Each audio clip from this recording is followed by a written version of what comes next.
What's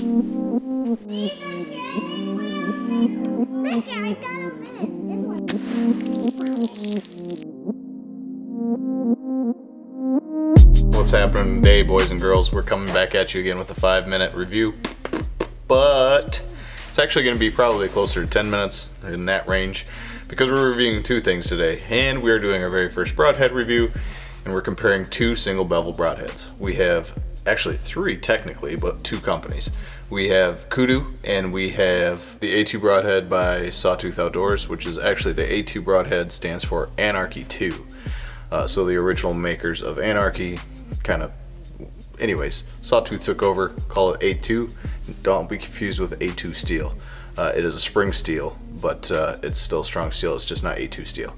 We're gonna go a quick overview over these two broadheads. We're not competing against each other with these. They're both drastically different style single bevel. The A2 broadhead is more of a flat front, like a chisel tip, so it is really kind of designed for that splitting power. Doesn't mean less penetration, doesn't mean more penetration. We'll see by the tests. And then we have the Kudu that is, it's a really sweet design. It's really like an older style, like medieval type of broadhead that you would think of would be on a wooden arrows flying across the battlefield. So it's a kind of a cool design. And a Kudu broadhead is made out of stainless steel. So not quite as durable as spring steel or A2 steel or some of these higher metals. Still an awesome broadhead metal. It's used in a lot of broadheads. This one in my hand here is the Kudu Plus, but all the other original Kudus, both packages, everything spun the same. Everything looks just as sharp, nice machine sharpening. They'll kill right out of the package. We come to the A2 broadheads. First things first with these broadheads, right out of the package you might be a little discouraged, and these could just be a bad batch, so I'm not going to bash it. But there's definitely a little bit of quality control that could be taken. Sharp broadheads, they're still sharp, but you can look at the imperfections. It's kind of, you know, depending on the money you spend on these type of things, it's probably a little frustrating to some people. So it's not great, but it's not to say it's not going to kill something, and that is the main purpose of all these broadheads, is it will kill something, and we'll see how durable they are as well too. We put these on the arrow and put them on a spin test, and it's kind of hard to do with a spin test with an arrow that's got, like I said, the chisel tip basically to it. The three I spun out of one package, I didn't spin all six, but the three I spun out of one package, two spun great. A third kind of was catchy, but it's kind of hard to do this on a piece of tape with a blunt end, like I mentioned. So I'm not gonna knock it. It's probably perfectly square. It's just hard to do. You know, I can kind of spin it around and see that it looks square to the eye. But out of the package, quality control looks a little rough. And then we get to the tolerance levels out of the package for each one of them. Kudu performed well within a few tenths. Couple tenths each one. A2 again was a little rough on the tolerance for grain out of the package, kind of jumping a little bit all over the board. Now 2, 3, 4, 5 grains isn't going to make or break your yardage. At the worst, it's going to throw you off a couple inches way downrange. So we're not too concerned about that. Still just kind of comes back to a little bit of quality control. Still might be the best broadhead at all. Might be the one I'm shooting this fall. Never know. So we have a few things we're going to do other than just spin testing them and weighing them. We're going to put them through just a few tests. Nothing super substantial or crazy. We're going to start off at least right now with the soft medium test for penetration. We're going to be using some Dura foam insulation, which is pretty consistent insulation. It kind of gives you that like fleshy feel for the density to it. Nothing super thick, but it's enough to definitely stop the arrow. We're going to put a piece of 1/4-inch plywood under one layer of that insulation to act as a rib bone, because we know a lot of the times we hit rib bones. So it's, yes, a penetration test and slightly a durability test, but I try to emulate anything I'm going to do for testing wise as if it's going to be an animal. So at least try to. I mean, I'm not going to be able to perfectly make an animal stand here unless I had one, but I'd like to get some sort of test in before I actually go hunting out with them. So this is what we're doing. Insulation, medium with a 1/4-inch plywood, and we'll use that as our test puppet, and we'll start that right now. Hey, doing the regular Kudu first. God dang, that's bright. Doing the regular Kudu first. Now we have the Kudu Plus. And now we have the A2. The A2. Schmack! 13.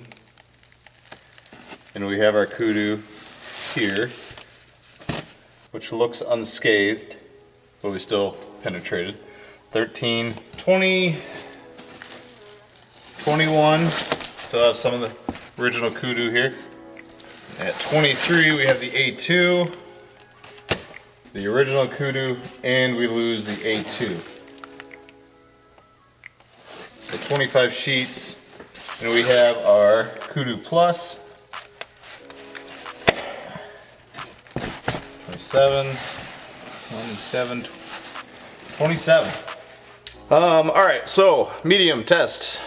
The Kudu Plus performed just a slight bit better on the soft medium. Could have been just a slightly softer spot in the plywood, because both the A2 and the original Kudu were about the same range. Yeah, so it's like 10:30 at night right now, so I'm gonna spin test these arrows and set them up for the next broadhead on each arrow, and then I'm gonna finish this test in daylight, because the next test we're gonna do, deflection shot. And we're gonna do this a little different, this deflection shot. We're gonna do it from an elevated platform, since a lot of you deer hunters are shooting out of tree stands or saddles, and you're in the mountains and shooting at different elevations. So we're gonna be shooting against a piece of tin, barn tin, nothing crazy, but it's slippery. It doesn't grip like wood is. On an upward angle, plus quartering away. Or should we do it quartering too? Either way, it's the same angle. So that's what we're gonna do in a few hours for me, but where you're gonna be right now.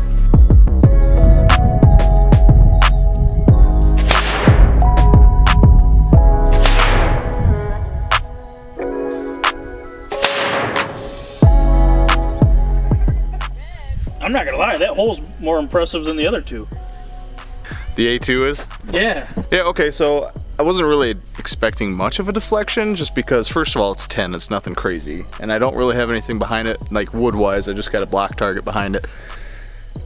But it was like almost like another penetration test though, really, because back to the original Kudu, that sticks out about 3 inches further compared to the Kudu with the bleeder and the A2. It's at least 3 inches. Yeah, but still, I mean, another test is another test.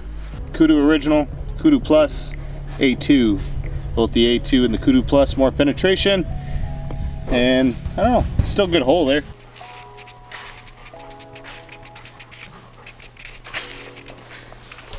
Got the OG Kudu first. Perfect, come here. That'll work. If I can put it there each time.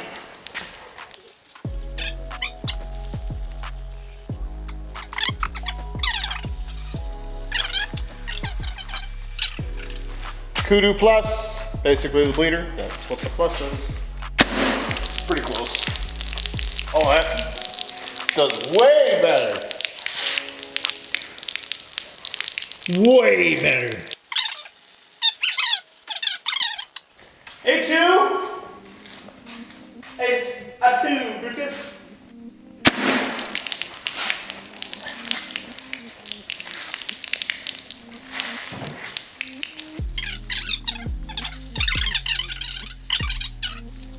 Robert, end of broadhead test video. Alright, so we'll start off with Kudu original. Did not seem like it performed as well as its counterpart, the Kudu Plus. But through all the tests, here we go right here, these beautiful little buggers. Each one of them seems virtually unscathed for the plywood, foam, tin. I mean, I wouldn't think they'd throw anything off for the water, but I mean, they look fine. So, I mean, that's a good thing. Now, the thing with the bleeder blades, they did not hold up at all through the 10. We lost one side completely, and through the little bit of plywood for the penetration test, held together fine. It just took the edge right off of it, which is to be expected because I'm sure this is just stainless as well. And the bleeder test though, or the mock bleeder test, that sucker cruised out of there. That water came flying out with these little extra bleeders. Just that little extra more cutting surface really kind of showed what, you know, they're awesome. And then we get to the A2. So the A2 did not do as well in the penetration test as the Kudu Plus, but it was similar in the aspect of the original Kudu. Did perfectly fine on the deflection test, actually penetrated just about as far as the Kudu Plus. And you know, the durability wise of it held up better than at least the Kudu Plus bleeder blades, which is to be expected again because this is spring steel, so it's a lot tougher steel. And then during the bleed test on the gallon jugs, it did fairly fine. You can see that it was squirting out there pretty good, and it probably tied or did a little bit better than the Kudu original. What I liked about the Kudu original is that it's just basic. You don't have much to worry about. It flew like a field point, at least from 20 yards. What I liked about the Kudu Plus is same field point accuracy from 20 yards. The bleeder really showed what promise it holds for more surface cutting area when it came to shooting the gallon jug of water. And then what I liked about the A2 was the surface area for the cutting, which was a little bit better than the Kudu original, and that it's made out of A2 steel, which is good steel, durability wise. None of these broadheads we tested here are an unethical broadhead, so they're all gonna kill. And that's the most important thing when we're looking at these broadheads that we're gonna test in the future and whatever we're shooting this year, is the ethicalness of that broadhead. Yeah, it boils down to whether you can hit it in the pump house or not, but as long as they're gonna perform the way they should, which these did, and they held up well, and they cut, and they will make something bleed, perfect. So, with that said, it's your choice whether you wanna buy one of these or not. So hopefully this video helped you, and if it didn't, I'm sorry. It's not scientific. But you know, hopefully in the future when we do more of these tests, that we'll be adding more scrutiny to the tests and more less of variable in the testing and be able to make it more scientific. But for now, this is what we're getting. This is what I had, and this is what I did. And I hope it helped shine a light on your decision making on whether you want to buy it or not. I appreciate you all watching.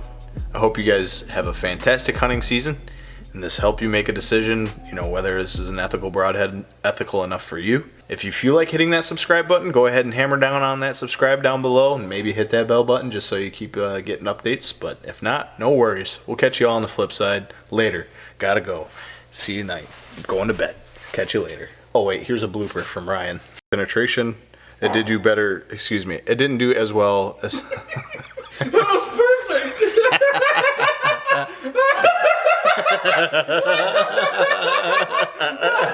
Oh, that's good. That's going at the tail end of this video. I got a rip on it, so I snuck over here. That's awesome.